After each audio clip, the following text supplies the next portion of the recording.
Good day, ladies and gentlemen of YouTube, and welcome back to Team Fortress 2.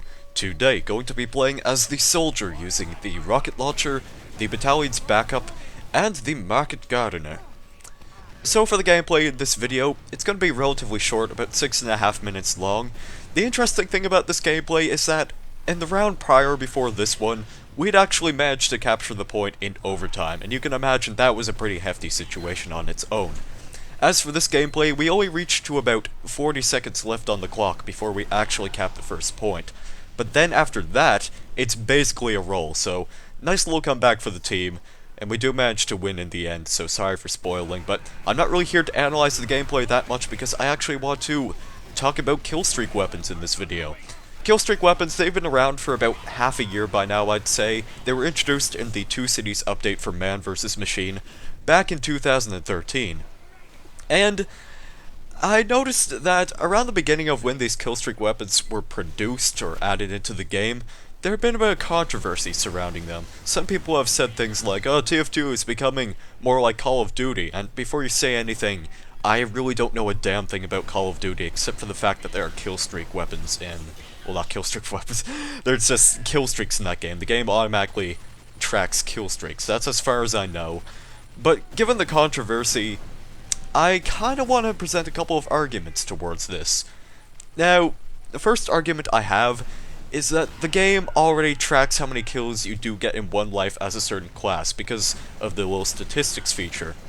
Now, technically, this isn't the same as Killstreak weapons because this sort of only counts as a personal record for a single life.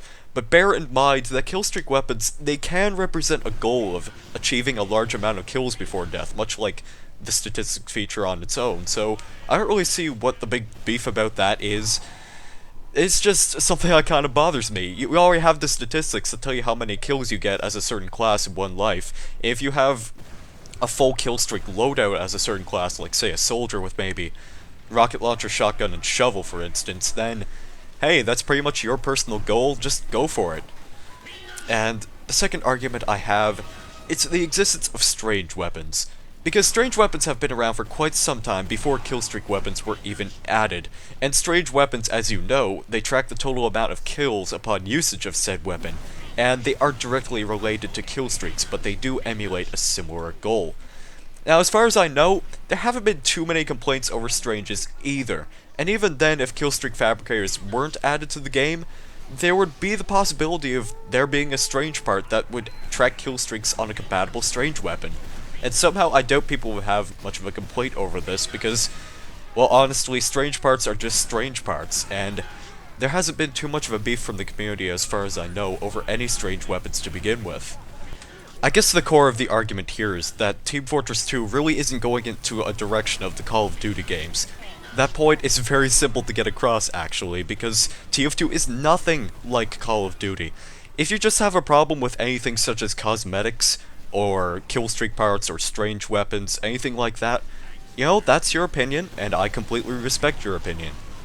I think the main point here, besides the fact that TF2 is nothing like Call of Duty, is that killstreak weapons, they're very much similar to how the game already tracked your progress and your achievements, and they're also very similar to strange weapons. Granted, they're not directly related, but they do still share those similarities.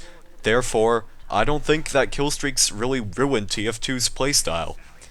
That being said, my actual side I'm on, I guess you could say, for killstreak weapons, I will be honest, despite my defense, I don't think they're entirely important, so I guess you could say I'm sitting on the fence about them.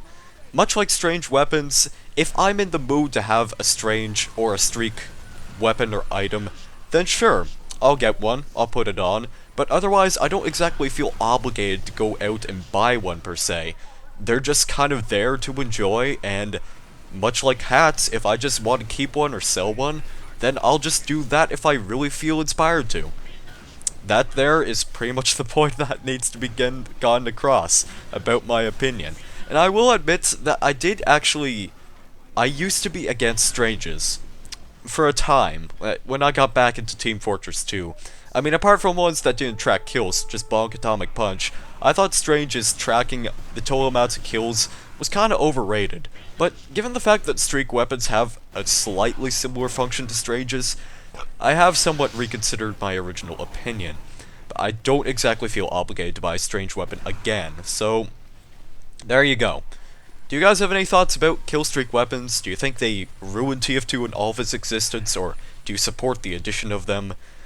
Let me know in the comments below if you're really interested in sharing your opinion, because I am curious as to what they are. Try not to be shy. You don't have to comment if you don't want to, just let me know if you have your own personal opinion that you think is worth sharing on the internet. And we are closing towards the end of the gameplay right here. I know!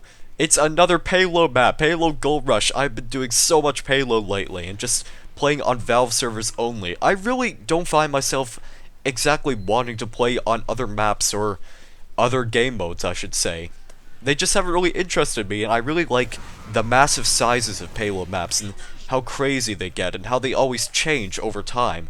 And in comparison to, like, attack and defend maps, there are very few ones that I actually enjoy. I think the only one that I personally enjoy the most would have to be CP Gorge. That being said, I'll try to get some different gameplays out now and then. Hopefully ones that won't be taking place on payload, that's the main idea. And we are coming down to the close of this gameplay. And I managed to stop a sniper from shooting our heavy medic pair in the head with a bow and arrow. So thank you guys very much for watching. Have a great day or evening. And I guess I will see you in the next video.